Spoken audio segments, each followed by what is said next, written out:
dahil sa maling impormasyon manong inilabas niya kaugnay ng pagkakaaresto kay Duterte. May unang balita si Salima Refran. Yung impormasyon natin ay binuhat siya. Ang inihayag ng senatorial candidate na si Raul Lambino ilang oras matapos arestuhin noong March 11, si dating Pangulong Rodrigo Duterte, iniimbestigahan ngayon ng Korte Suprema.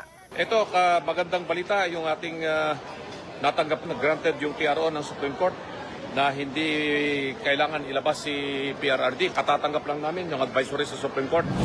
Wala talagang inilabas na TRO ang Korte Suprema laban sa pag-aresto kay Duterte. Kaya pinagpapaliwanag ng Korte si Lambino dahil sa kumalat na maling impormasyon. Motu proprio investigation o kusa nag-imbestiga ang Korte Suprema kaugnay ng pagkalat ng maling impormasyon nang arestuhin ang dating Pangulo. At sa en banc session dito sa Baguio, naglabas ang Korte Suprema ng show cause order laban kay Lambino. At may 10 araw siya para sagutin ito.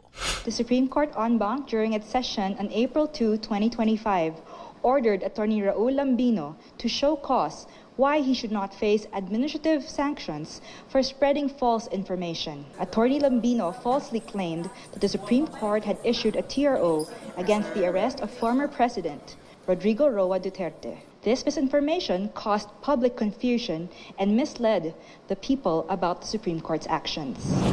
Ayon kay Lambino, hindi pa niya natatanggap ang show cause order na kanyaan niyang sasagutin.